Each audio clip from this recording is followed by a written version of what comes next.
Merci beaucoup. On est toujours en direct de la Banque de France pour ces assises des délais de paiement et des financements. Avec Xavier Aubry. Je rappelle que vous êtes, monsieur Aubry, vice-président de la Conférence générale des juges consulaires de France. Un rappel de votre rôle et des quelques principes liés à la prévention pour éviter qu'une des difficultés de l'entreprise ne se transforme en défaillance. Merci de me donner la parole.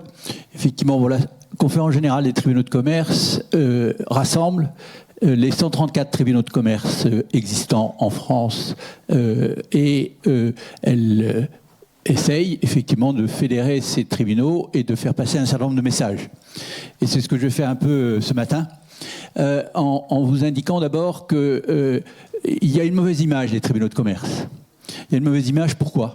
Parce qu'ils sont souvent présentés comme étant, pardonnez-moi d'utiliser ce terme qui est très fort, et qui est souvent rapporté malheureusement, monsieur Arap, par les journalistes. Oh, je me sens plus concerné. Bon, très bien. Comme étant des fossoyeurs d'entreprise. Je sais que le terme est fort, mais il est totalement erroné. Alors bien sûr, une entreprise qui va en procédure collective a un certain nombre de chances effectivement de s'en sortir, de rebondir à travers un redressement judiciaire, ou malheureusement aller directement en liquidation judiciaire et qui va disparaître. Mais néanmoins, il y a d'autres pratiques qui sont en amont de ces procédures et qui sont extrêmement efficaces et pertinentes. Je veux parler effectivement de deux outils qui sont à la disposition du président du tribunal de commerce, que sont le mandat ad hoc et la conciliation. Pourquoi est-ce si efficace ? Premièrement, parce que ce sont des outils qui sont développés en toute confidentialité. Et c'est ça fondamentalement. Ça veut dire que la réputation de l'entreprise ne sera pas touchée par le fait d'ouvrir un mandat ad hoc ou une conciliation. L'autre aspect, c'est que ces outils fonctionnent à partir du moment où le chef d'entreprise anticipe. Et tous ceux qui sont ici dans la salle et qui sont chefs d'entreprise ou tous ceux qui nous écoutent, eh bien, c'est indispensable d'anticiper les difficultés. Et il ne faut pas hésiter, je le dis, je suis président du tribunal de commerce de Versailles. Il ne faut pas hésiter à prendre rendez-vous avec le président du tribunal. Pourquoi ? Parce que celui-ci pourra justement proposer ces outils. Je constate au bout d'un certain nombre d'années de ma présidence que malheureusement, les chefs d'entreprise ne connaissent pas ces outils et qu'ils hésitent à venir auprès du tribunal. N'oubliez pas que les juges des tribunaux de commerce, ce sont des chefs d'entreprise. Donc ce sont des pairs qui essayent de trouver des solutions à leurs pairs. Et là, c'est aussi un élément fondamental. Donc, tout ça pour dire que si vous voulez, ces outils, s'ils sont pris à temps, permettent de sauver dans 8 cas sur 10 les entreprises qui viennent et qui voient la totalité de leur passif pouvoir être restructurée. Nous avons énormément d'intervenants en matière de traitement des difficultés des entreprises, et notamment effectivement la médiation du crédit, les systèmes effectivement qui sont mis en place par toute une série d'organismes, les procédures d'alerte des commissaires aux comptes, mais la seule institution, pardonnez-moi de le dire ainsi, et ce n'est pas de la publicité pour les tribunaux de commerce, la seule institution qui permet de traiter globalement le passif de l'entreprise, c'est-à-dire son passif financier, son passif d'exploitation, et notamment dans le cadre de relations difficiles avec son bailleur, eh bien, le passif social, le passif fiscal, c'est le président du tribunal de commerce, en toute confidentialité, je le répète, qui pourra trouver une solution avec l'appui d'un professionnel de la restructuration que sont ou un administrateur judiciaire ou un mandataire judiciaire. Alors, faites passer ces messages, si vous me permettez. Venez nous voir. La porte du président est toujours ouverte. Moi, quand je reçois un chef d'entreprise qui a pris rendez-vous, je le fais entrer, je le fais asseoir, je lui ai expliqué que je comprends ce qu'est l'entreprise, parce que tel ou tel d'entre nous l'avons été, et de ce fait, on a un langage qui est beaucoup plus facilité, si vous voulez, parce qu'on a aussi, nous, connu en tant que juge consulaire, peut-être des difficultés.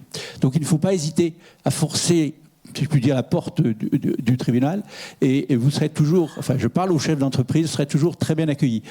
Et j'ai un regret, si vous voulez, c'est que le terme de tribunal rebute.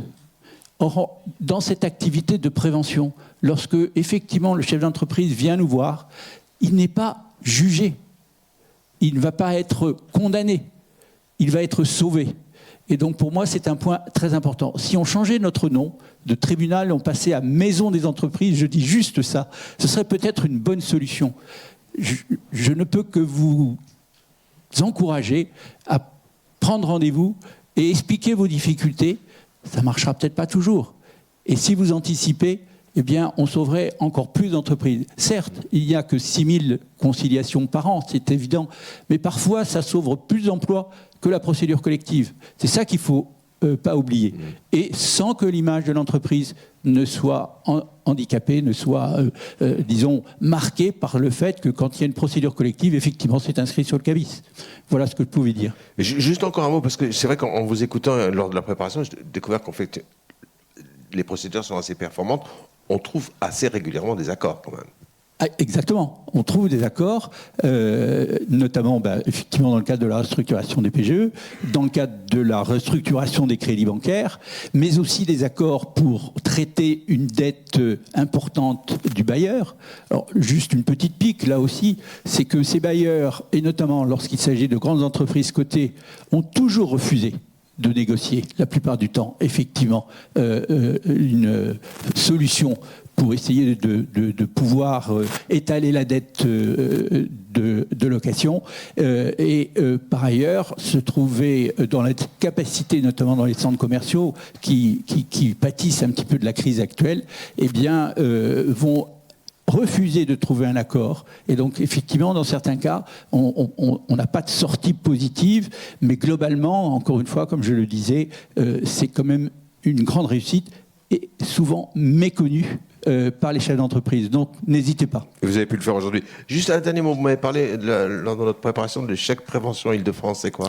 Alors, effectivement, parce que une procédure de mandat ad hoc ou de conciliation met en jeu donc un administrateur ou mandataire judiciaire sous le contrôle du président du tribunal. Cet administrateur où ce mandataire va aider le chef d'entreprise à trouver des solutions auprès de ses créanciers.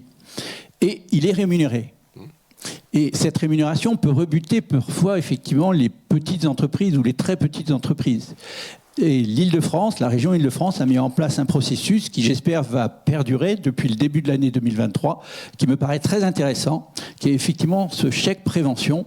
C'est-à-dire que le chef d'entreprise peut voir, par le biais d'une subvention, avoir une partie des coûts engagés pour ouvrir un mandat ad hoc ou une conciliation remboursé à travers un chèque de la région Île-de-France. Et la limite n'est pas négligeable, c'est 10 000 euros, c'est 50% jusqu'à un plafond de 10 000 euros. Donc ça peut être jusqu'à 5 000 euros qui couvrent une partie des frais de greffe, mais ce n'est pas les plus importants, et loin de là, je regarde M. Doucet, mais surtout les émoluments de l'administrateur, mais qui va apporter un service absolument essentiel. Et n'oublions pas une chose, pardonnez-moi, je suis un petit peu long, le chef d'entreprise qui va essayer par lui-même de négocier ses dettes avec la CCSF, donc pour les dettes fiscales et sociales, a moins de chances d'obtenir des délais importants que s'il passe par un administrateur ou mandataire judiciaire qui connaît les interlocuteurs et qui obtiendra souvent des délais plus longs pour rembourser ses dettes particulièrement. Donc voilà, c'est Vous avez été entendu, monsieur Aubry. Merci. Merci, précis. Jean-François Doucet, Infogreffe, donc. Vous m'avez dit, Infogreffe plutôt dispose de statistiques que personne n'a. Ça m'a intrigué. Vous avez des fichiers secrets sur les entreprises ? J'ai fait un bon teasing. Non, bonjour, merci de cette question. Donc avant d'être vice-président d'Infogreffe, je suis greffier du tribunal de commerce et le GIE Infogreffe a réuni les 141 greffes des tribunaux de commerce qui sont répartis sur tout le territoire français et dans les DROM. Et le GIE Infogreffe a pour vocation de faciliter l'activité des greffes des tribunaux de commerce et notamment de fluidifier la relation qu'ont les entreprises, les auxiliaires du droit et du chiffre, avec les greffes des tribunaux de commerce. Le greffier fait partie intégrante de la juridiction et c'est dans ce cadre-là, effectivement, que nous sommes et nous accompagnons les entreprises dans tous leurs états, de la création jusqu'à leur mort, en passant par leurs difficultés. Bien évidemment, nous sommes aussi assujettis à des obligations de confidentialité pour toutes les parties qui ont été évoquées par le président du tribunal de commerce de Versailles. Et dans l'attribution de nos fonctions, on a effectivement des statistiques intéressantes, alors des très fraîches là, qui viennent de sortir sur le troisième trimestre 2023 versus troisième trimestre 2022. Donc effectivement, le contexte macroéconomique n'est pas du tout favorable. On a un État très endetté qui finalement diminue les marges de manœuvre qu'il peut avoir sur la gestion de notre économie locale. On a des taux d'intérêt très élevés, donc qui a des incidences sur le refinancement des entreprises. On a une inflation qui a une incidence directe sur l'augmentation des salaires et sur le coût de production de nos entreprises, ce qui diminue directement les marges des entreprises. Et enfin, on a une reprise des poursuites individuelles des créanciers institutionnels, Trésor et Sécu, qui malheureusement vont obérer la capacité des entreprises à pouvoir gérer au mieux leur trésorerie, sans parler du remboursement des PGE. Donc le contexte macro est pas favorable du tout. Cependant, on a des grands signes de résilience et je pense qu'il faut tout à fait ne pas aller sur des situations catastrophiques. Aujourd'hui, les signes montrent que l'activité économique française est encore favorable. Donc on a une baisse de création d'entreprises de 2,5%.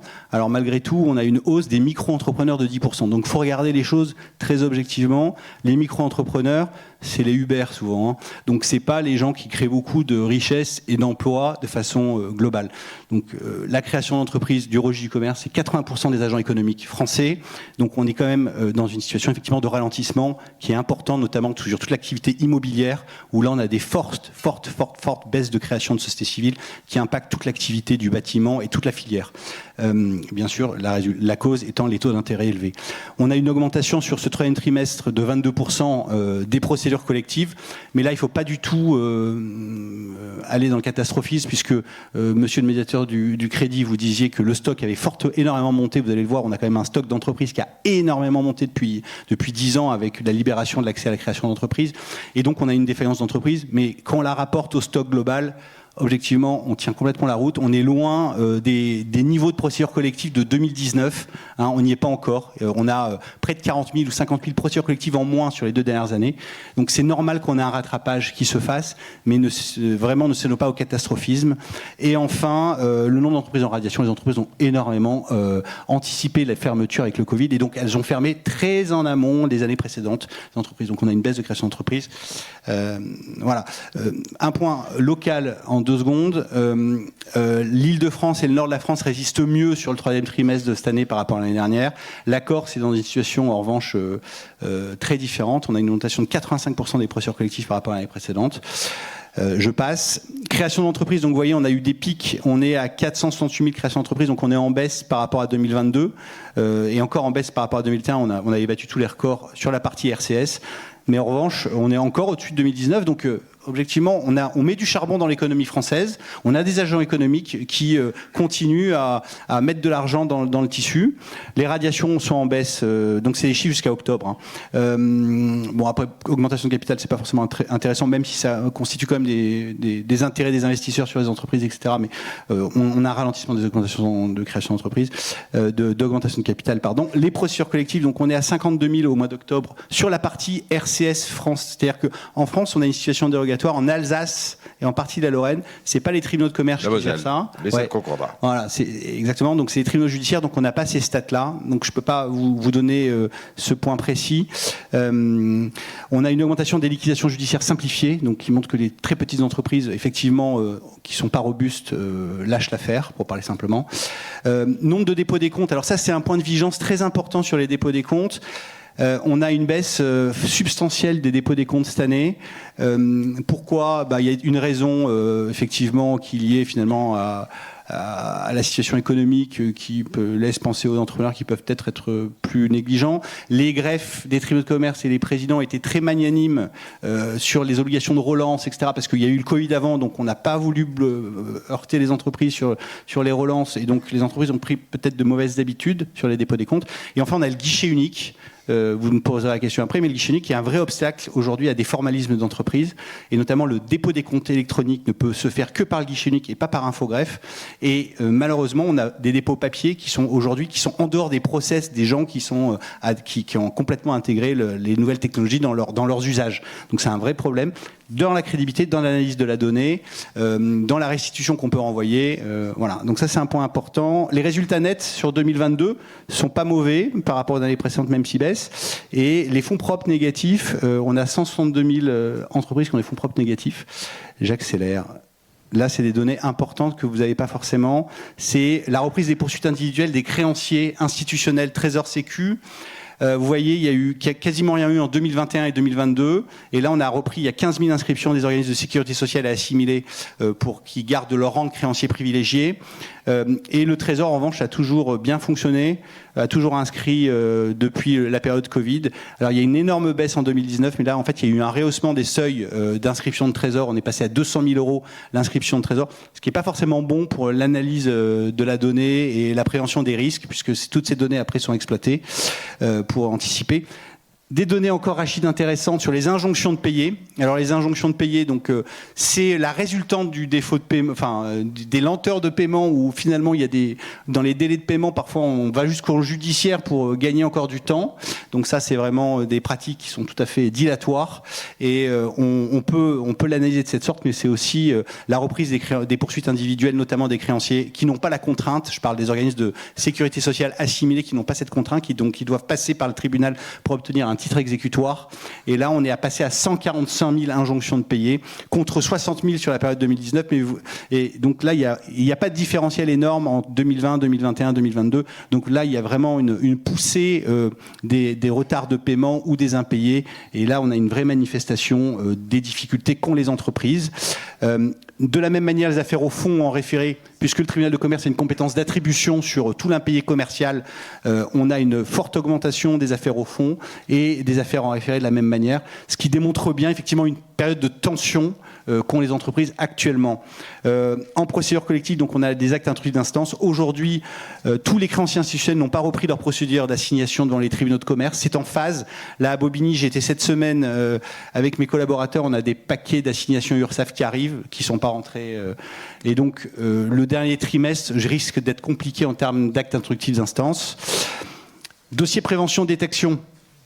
En 2 secondes, toute la donnée qu'on collecte du registre du commerce, du registre des sûretés, des injonctions de payer, des référés, toute cette donnée, on la met dans un lac de données qu'on met à disposition et du chef d'entreprise, j'y reviendrai plus tard, et des présidents des tribunaux de commerce pour pouvoir identifier les entreprises qui sont en difficulté et les convoquer.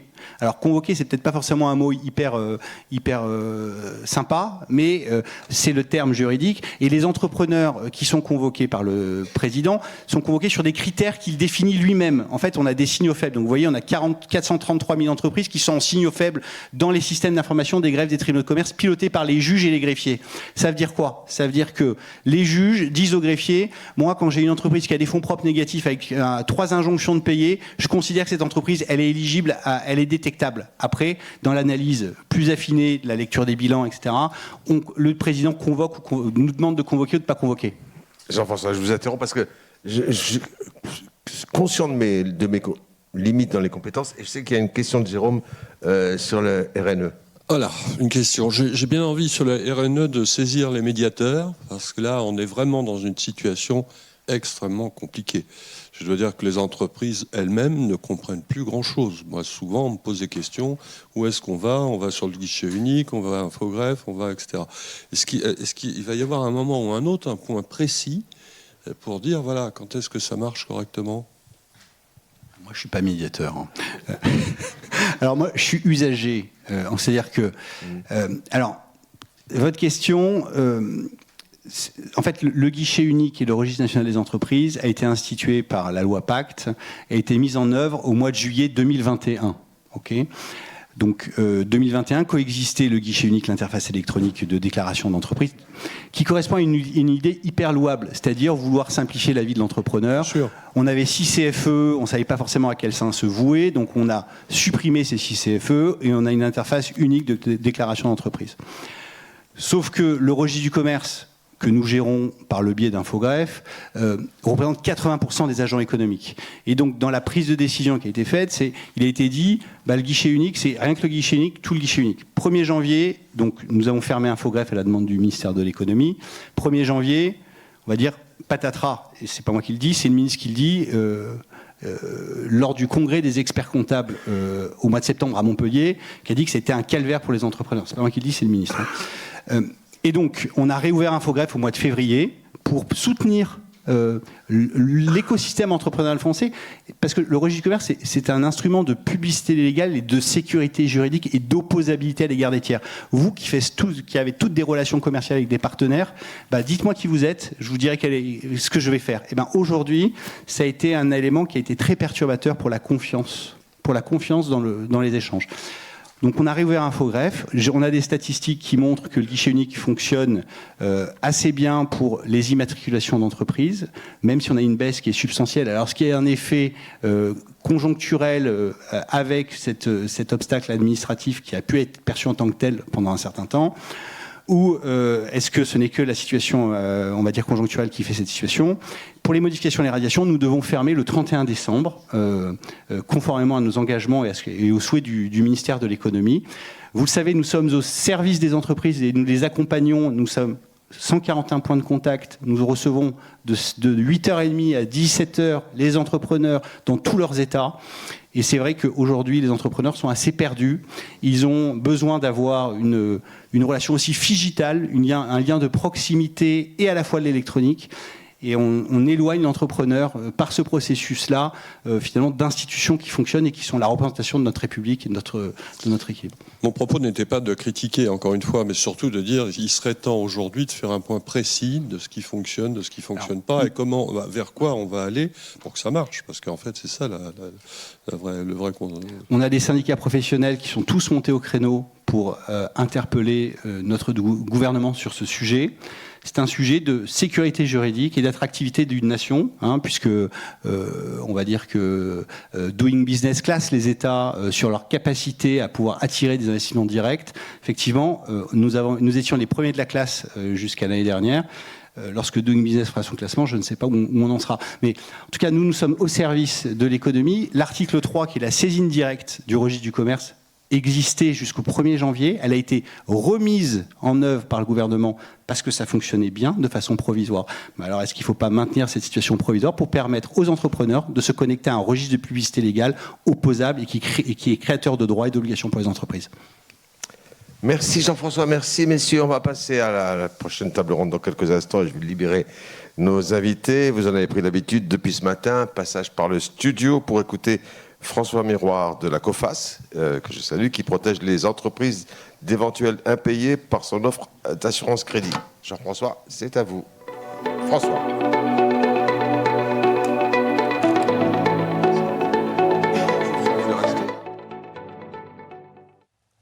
Merci Rachid. Écoutez, je suis ravi de participer à ces assises des délais de paiement. Je rejoins complètement les analyses économiques qui ont été faites sur le durcissement de la situation économique. Dans ce contexte, qu'est-ce qu'on fait chez COFAS pour accompagner nos clients? Bien évidemment, dans le cadre de notre activité d'assureur, vous le savez, on porte du risque pour eux. Quelques chiffres, on porte aujourd'hui plus de 570 milliards de risques au niveau international et on prend en moyenne 10 000 décisions de risque par jour. Et dans ce contexte, ces décisions, bien évidemment, on les fonde sur l'information que nous avons, que nous collectons sur les entreprises. Et c'est principalement ces datas que nous avons décidé aujourd'hui de mettre sur le marché au travers de solutions d'information pour accompagner encore un cran plus loin nos clients, assurés ou non, dans la gestion du risque. Alors, à quoi ça sert l'information COFAS pour nos clients?